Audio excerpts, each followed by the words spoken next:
All right, we got it here. All right, well, hey, it is 10 o'clock. Let's get us started here. Thank you very much for joining us. I'm Jeff Krieger. I'm your executive director for MAT. Along with me, Steve Fensky will be joining in shortly with what he has to discuss. And as always, you can feel free to unmute yourself, ask your questions if you have any questions, or you can also go into the chat, which you'll find at the bottom of your screen, and type in anything that you may have in the chat. Please also check that too, because when Steve and I are talking, sometimes there are things that that Leslie will put in the chat room that might give you more clarity as far as if there are things on the website, you can find things there, and so forth and so on. So we just want to make sure that you are as prepared as you can be, as much as we can make you be anyways. Excuse me. For my part of it, just want to talk a little bit about some of the things that are going on. One, in the legislature. It looks like there's not going to be a special session, and they've tried to to come to at least an agreement that they want to continue talking. They did have it's unfortunate for townships, because we did have an agreement in theory, at least, or at least in words, that the sales parts and repair tax, that we're going to have some dedicated money come down to townships and also to small cities.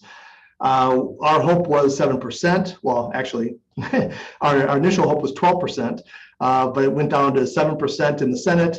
And but even the House came up in agreement to 6%, which would have gotten us to about $18.8 million. Our goal had been $20 million. For this go round, and so it was getting close, and so we're going to look at gift horse in the mouth. We would definitely accept it. Unfortunately, because they could not come to an agreement with the special session, none of that money is going to be dedicated at this point in time. So we're going to be still fighting for that next year, and with also a larger surplus. I think right now we're at over $8 billion or something like that, and in surplus. And next year it's going to be well over $9 billion. It's 9 now, Steve. Okay, so it's going to be rising, and so hopefully that's going to get us. I mean, we need to be able to make up for this. So that's another 20 million that we're not getting this year. We've been asking for these dollars since 2015 when the TFAC report came out. And so we're going to be asking for even more money next year. We need to somehow get this pressure off of our townships and put some of this. State has to take some responsibility. They have to give us some help, and it's all there is to it. But what it also means with no special session is that there's not going to be any LRIP funding. And the last that I heard, I didn't hear anything about what they're going to do in the House. But I know in the Senate they're talking about 100 million for roads, 100 million for bridges, and so there's sizable dollars. Actually, 200 million each. Excuse me, 200 million for roads, 200 million for bridges. So sizable dollars they were looking to do. So the Senate is definitely on our side and wants to help out our townships, where I really appreciate it. Newman has been instrumental. Newman, Howe, and Jasinski was actually pushing for the LRIP funding as well, for the roads and also for the bridges. But so none of that's going to be happening either. But we did get our one representative for the LRIP advisory panel, and Shep and I will be talking to MnDOT and to try and get going on that. Talk with the MAP board, because they are the ones who will be assigning or appointing that person. Doesn't necessarily, so we'll give you more information on that as that rolls out. August district meetings are coming up pretty quick, a little over a month now. Check the website in summer edition of the Insider for more information. Our website will have your locations, dates, times, things of that nature. Please come out and support your district meetings, district units. So that we can have, it's a great way for us to be able to talk with you directly. Steve's going to be there at some of those. We have our new staff attorney that's going to be on board. He'll be at some of the locations as well, because they tend to alternate. And so we always have one person here at the office that can be dedicated to those townships who are calling in with their questions and so forth. But please make a point to be there for that. Annual conference, of course, as I mentioned before, is coming up on October 14th and 15th. Again, check the website. It will be in St. Cloud at the Convention Center. The website will have a speaker lineup, and as the agenda or as the breakouts get more solidified, we'll be updating that agenda, on our website. But before the summer edition of the Insider goes out, we will have all that information down rock solid and be able to share that with you through the magazine. So keep an eye out for that. We will have a buffet dinner for Friday for those who do want to have dinner there. It will be a separate checkoff. And if you wish to participate, Saturday morning business meeting, we'll have a breakfast buffet kind of thing. And before the meeting, door prizes, of course, as always. And of course, you get to see Steve and I, and all the directors. So please come out and support us and join us, because this is all for you. We do this for you. Breakout sessions are going to be fantastic. One thing that I hear from the township officers is that we want to have education. We need to continue doing that. We used to call this, instead of the annual conference, I saw in a couple of brochures, the educational conference. And so we definitely want to bring that back. There's a big demand out there for that from our township officers. We want to respect you. We want to respect what you want, what you need. And that's what we're here for. We're here for you.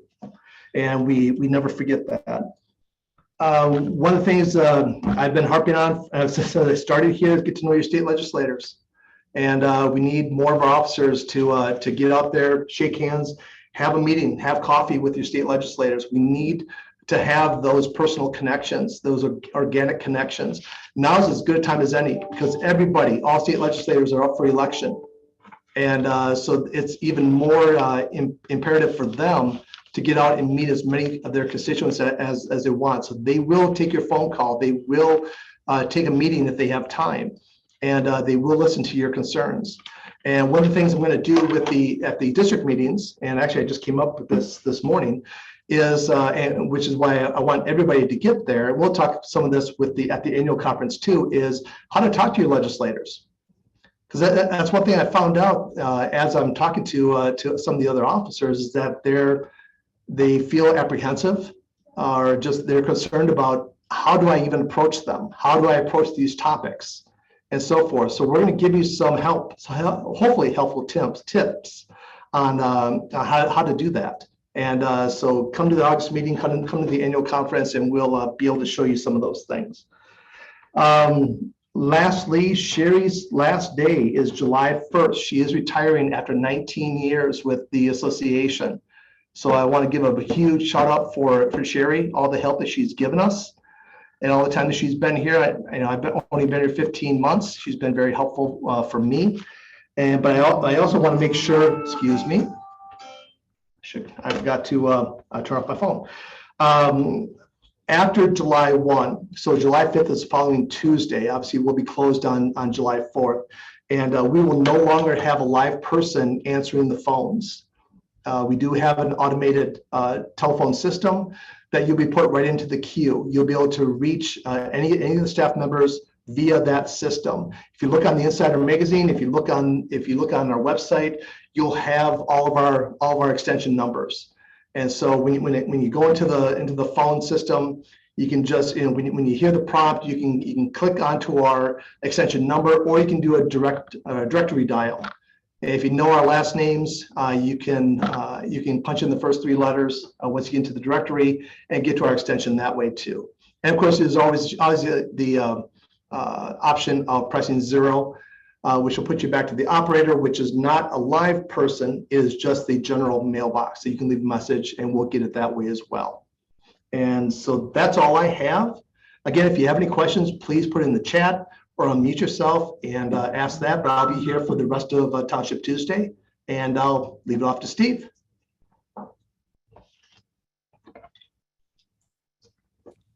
Morning, everybody.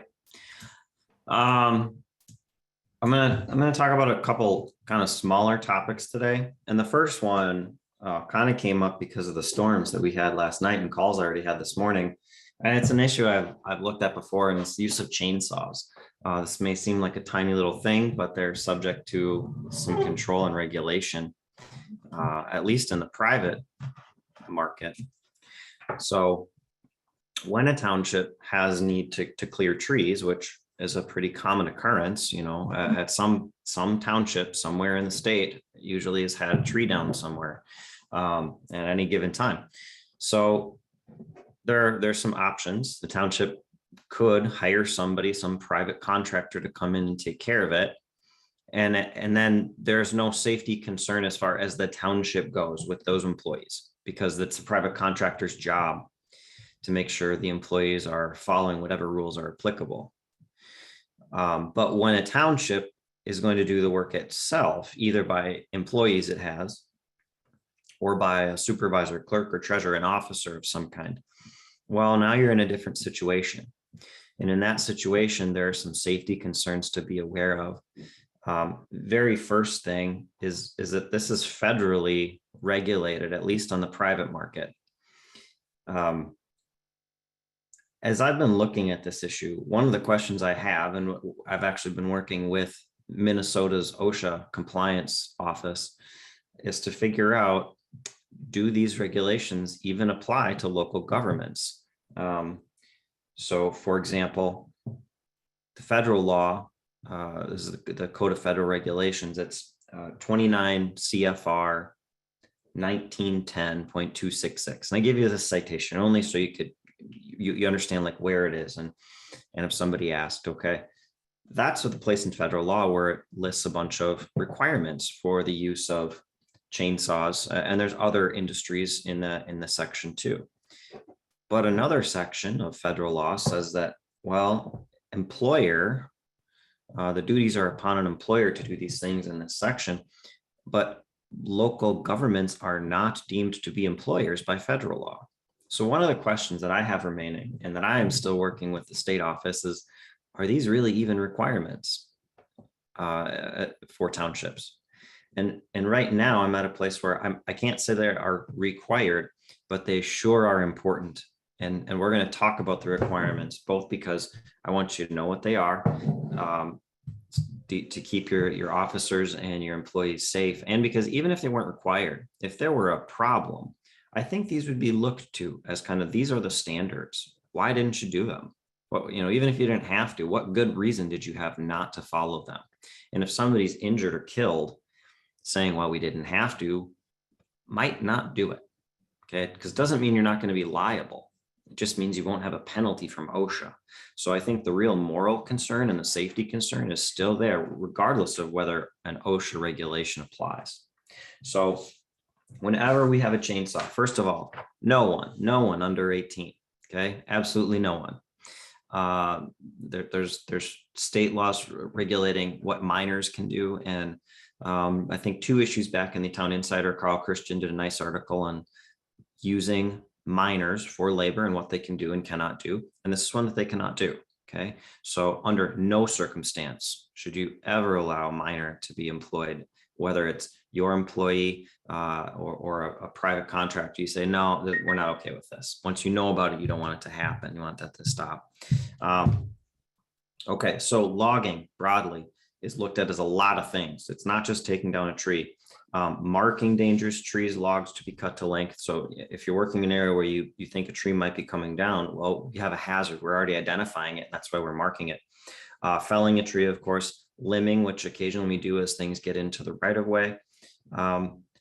Debarking, chipping, anything where you're going to deal with these trees coming down, you'll want to be aware of the safety concerns. Okay. So it's not a very difficult statute or a piece of federal law here. Here's what you do. First of all, there has to be some training. There should be an attempt at training. And a lot of folks may feel, oh, I know how to do this. Great, you've done it before. It doesn't matter. You still, because of the list of things that you need to do in the federal code, we want to find a training. I would start with your county. The county has officers that are employees that do this. I would talk to them and see if you can join in their training. MnDOT does this a lot.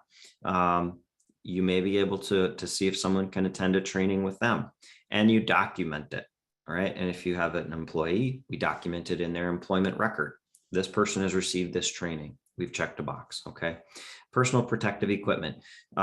This is helmet, face shield. They can use a screen. There's a logger's screen if they don't want the hard shield, but a shield is better. Leg protection. And these are ballistic nylon leggings, basically, that if the chainsaw were to catch on it, it's supposed to not allow that person to get cut.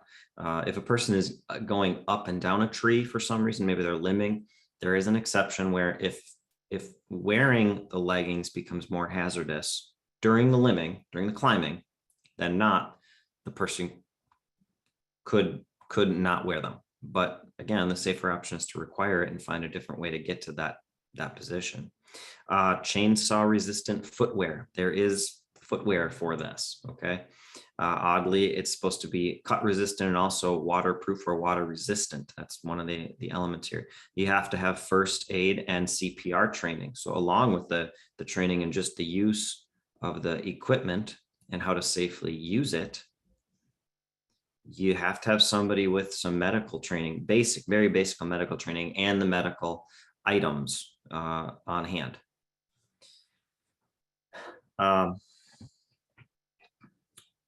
Here's what's in the federal law about manual tree removal, manual felling. Okay.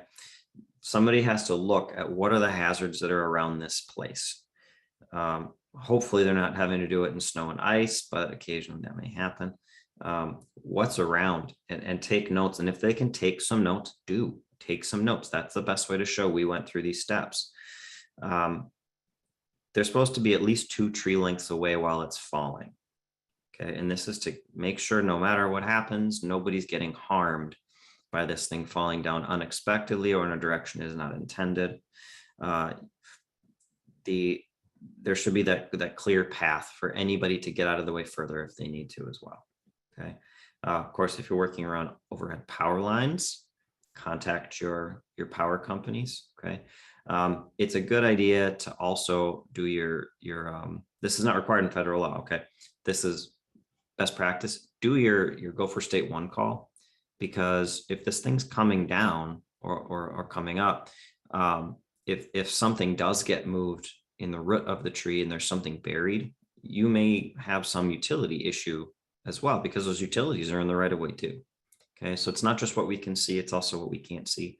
I'll add insurance. Make sure you have a proper insurance. And if you have employees, make sure you have workers' compensation insurance from someone. Could be MATA, but if it's not MATA, make sure you have it for somebody else. Even if you don't have employees and it's a supervisor doing it, you want insurance. This helps make sure that if something happens, everyone's taken care of and it's not a burden on your taxpayers locally. Okay. Hearing protection, I didn't mention that. Please use it. People may not like it, but it's important. And there are a lot of options now with hearing protection that muffles enough sound, but allows in some sound for when people are talking. There's a lot of possibilities there, and all that can be paid for and should be paid for by the township. This is an expense for the township, for its employees and officers if you're doing it. Okay. Like I said, short little thing here. I'm working to get clarification on what exactly is the extent of the requirement. And as it's not clear, can there even be a penalty? No matter what the answer is, please follow these guidelines. Please do what you can to take these steps, because no matter whether it's required or not, somebody getting hurt is not worth the fight over the penalty or something like that. So, all right, next small issue is emails. This is a data practices, data retention matter. Okay. I was thinking of this as I get all these emails in my work inbox, my personal inbox, and they're just junk. And of course, as a government, everything you get, you think, well, is this subject to data practices, data retention? In general, we look at it and say, well, yeah, everything's subject to data retention in some way. But with emails and junk mail, well, we have to dig a little bit deeper. Really, what you need to keep is official records. Okay, that's the term that the statutes use. The official record. So anything that explains, what the town did or why they did it or how they did it or who was going to do it. It's that who, what, when, or why of the town's activities. or their thoughts. I know the town doesn't have thoughts, but the decision making that went into some of this stuff. Okay. All of that is official record that you do want to keep. There are other items that are town related. They're not junk, but they're not official record. Okay. That kind of stuff, the data retention and the data practices office looks at that as, well, you don't have to necessarily keep it forever. You keep it during the period when it's being used, and then you may end up deleting it. Okay. If you're doing that, it's wise to adopt the data retention schedule so that it's clear what's going on and what's being kept and why you're getting rid of certain emails. Okay. And then there's stuff that's just junk. It's unsolicited, has nothing to do with town business, nothing to do with anything the employee is doing, that yes, you can delete. You don't have to hold on to junk mail forever and file it. That is not necessary. Okay. So kind of three categories: email that's official record. Okay. Things that explain the who, what, when, where, why, and how the town is doing something, the big decisions, the policies, all that stuff. Okay. Your second category, something that serves a current purpose for the employee to do the work. And this is officers too. Okay. Related to whatever business it is, but it's not necessarily official record. So contract. So official records could be of course the stuff that they do in the meeting, the minutes, the resolutions, all that stuff. The working drafts of some of this stuff though might not be official record. Okay. A working draft isn't the final product, right? And so do you need to keep draft minutes forever? Well, no, that's not an official record, and it's not the final record. Okay. Draft contracts. No, we don't have to hang on to draft contracts. The final contract, yeah, official record. Okay. Communication about employees' hours of work. Well, not an official record. This is what's going on at the moment, who's showing up to work, and can they show up to work? Not, you need it maybe for the moment, for the day, for the week, I don't know, whatever amount of time you need it, but then you can get rid of it after that. Okay. So those are trying to give some definition of those two examples there. And then third, emails not part of record, and they're not part of a work purpose, which you can just get rid of as you need to. Okay. If you do have work computers, work accounts, which are a good idea. Okay. Is there personal use allowed, and under what circumstances, and how do you separate that? Okay. Those should be thought about. There should be ways to back up, of course, official record and the working emails that you need for the time that you need them. Okay. And eventually the clerks have to get the official records, or the treasurer in the case of financial records. If you're a supervisor, or you have supervisors doing some of that, they have to know how they're going to accomplish that. Could be emails, which are a lot of emails. It could be little, USB drives that you pass over to somebody. It could be a cloud solution, which just means you're using the internet for storage. Dropbox, Gmail has Google Drive. I mean, there's an infinite number of options for this kind of stuff. Whatever you use, if you use online, make sure it's reputable, ideally encrypted. If it's stored somewhere, you want something encrypted, meaning people who steal it can't just read it. And the other piece of that is if you can use two-factor authentication. I might have just lost a bunch of people, but it's the idea of you don't just have one password or one means of proving that you're okay to get the data. You have two. So usually when you log into something, it's your email and password. That's one factor authentication. It's just what's your account, that's your username, your password. And that's one way to authenticate you. Okay, but a two-factor usually would use like your phone. They'll give you a text and a code number, and then you have to enter the code number. It's like a call and response. Okay. With your important data, try to use the multi-factor or two-factor authentication. Okay. And if you're not sure what it is, get some help. We can try to help you with that too. Okay. So two kind of, little but important issues. Okay. No problem, Pat. It's okay if you're late. Better late than never. So any questions about any of this stuff?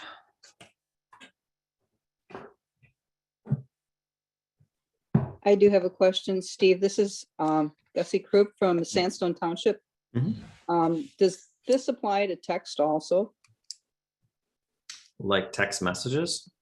Correct. Sure. So when we talk about data, it's in any format.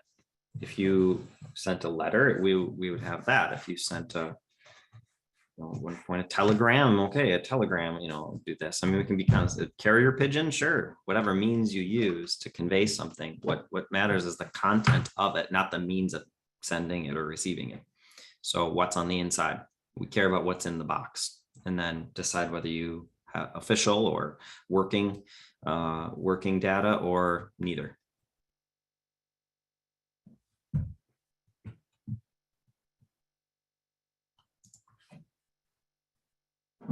Other questions?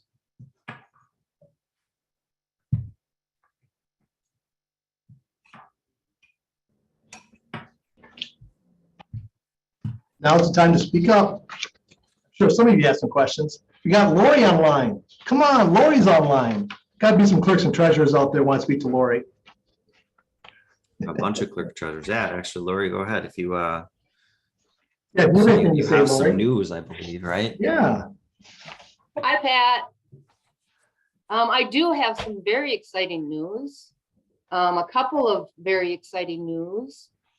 We did hire 3 more trainers. Woo-hoo! Yeah, right.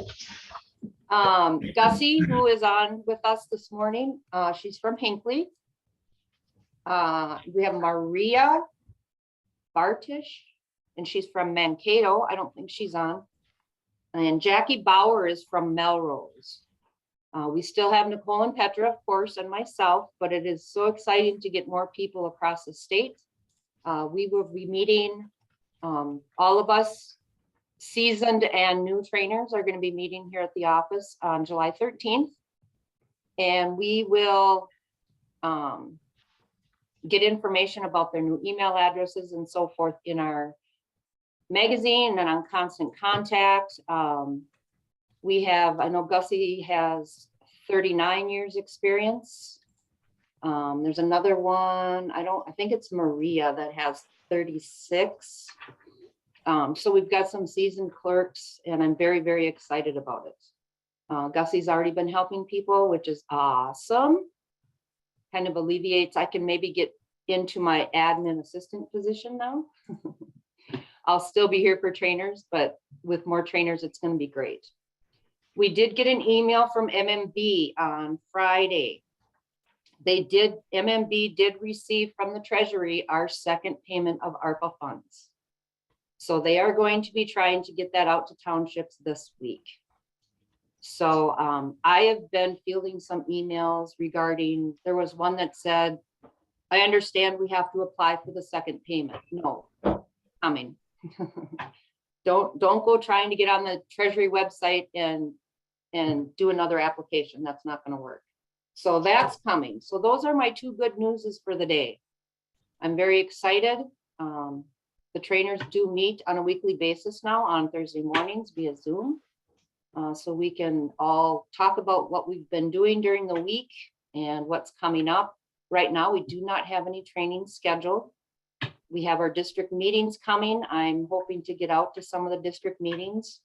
And then our annual meeting, of course, that Jeff talked about. We're going to have a couple of our clerks, treasurers do some presentations during that. And we will also be available during the exhibitor show. We'll have a table there for anybody that has any questions. I know Mark Alboreto is going to be there from the state auditor's office at our annual meeting for any questions anybody has. So that's all I've got. If anybody has any questions, you know how to get a hold of me. Welcome to our new trainers, and I am very, very excited. Thanks, Lori. Yes, definitely welcome to our trainers. We are so appreciative that you're on board with us, and we look forward to what else we can do. One thing, the brainchild of Lori's from years ago was to have our Four Corners meeting. Actually, Gussie, the Gussie group. You have a question? Go ahead and unmute yourself if you'd like. Yeah, I did have a question, and now I don't remember what it was because I didn't write it I had a simple question about elections, and I can send that to Lori. I suppose I should just contact the state auditor, but it was kind of a thrown in my lap thing at a training that we had for new machinery, new voting equipment. And the county auditor asked me if I counted myself amongst the election judges, and I said, I do. Is that a problem? She seemed to think that I shouldn't be doing that. So is that something that we can answer? Should I go to state auditor for that one? Who said, who shouldn't be an election judge?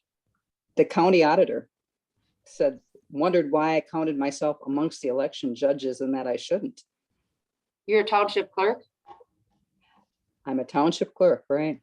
No, you're an election official for sure. And you should be at the elections. You're in charge of that. As Correct. far as counting yourself as a judge, yeah, you're part of the election process. There's I don't know. prohibition against a clerk serving as the head election judge or any election judge. You're the official, but if you're going to be a judge, then the board would have to include you in the group appointed as an election judge.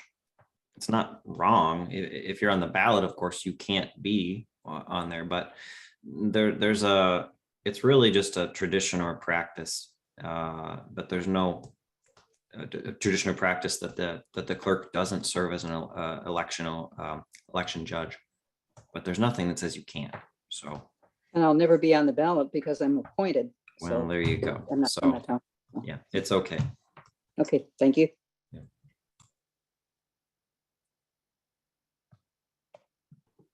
Steve, there was a question about yesterday's holiday.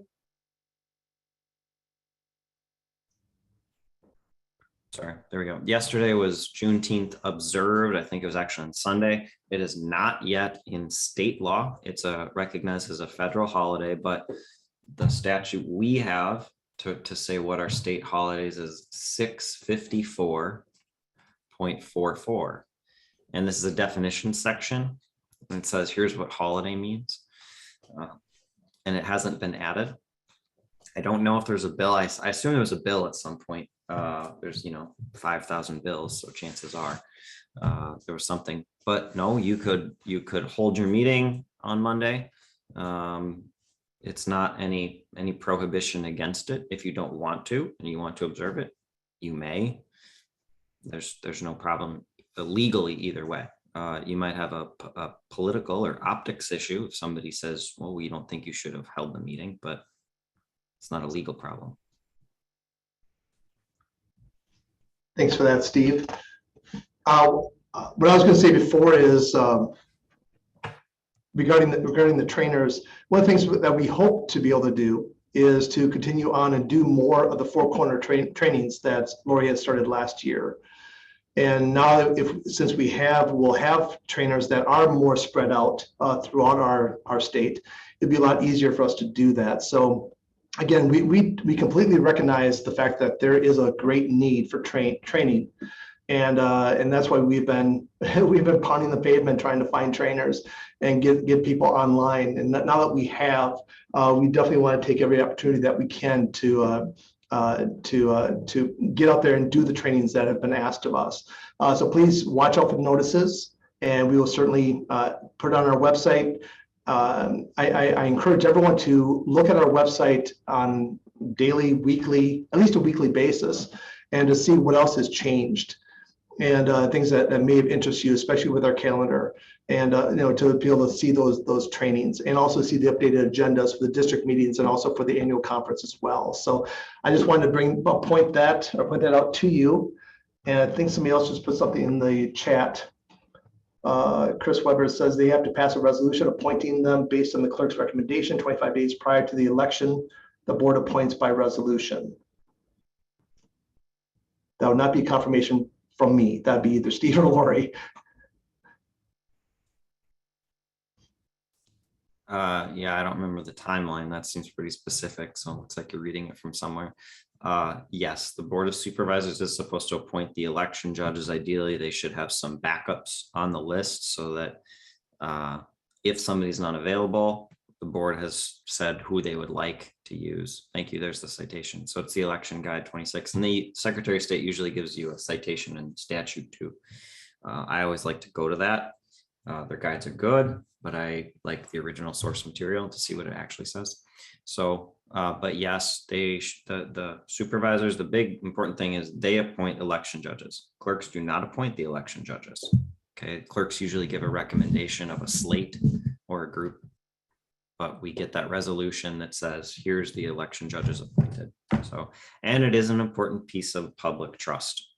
One, there's a law. Two, these are the elected people and they're going to appoint the election judges we're going to use. So overall trust in local elections and elections in general is an important issue, especially right now. So I would ask you to follow that and have your supervisors make that resolution for you.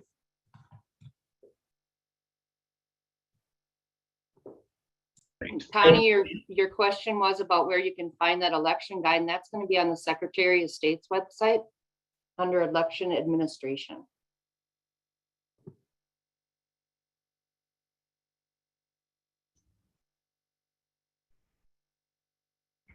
Okay, anything else? Well, thanks, Chris. Put the link up there for us. Appreciate that help.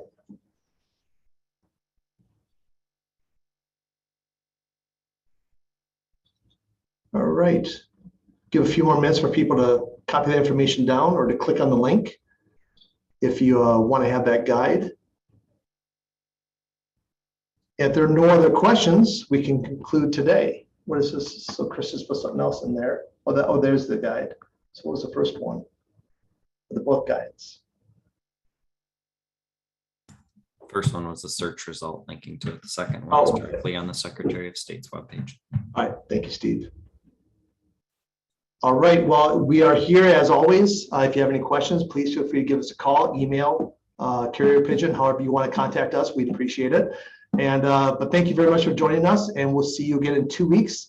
And I really hope to see all of you at the August district meetings, and looking forward to that as well. Take care, everybody.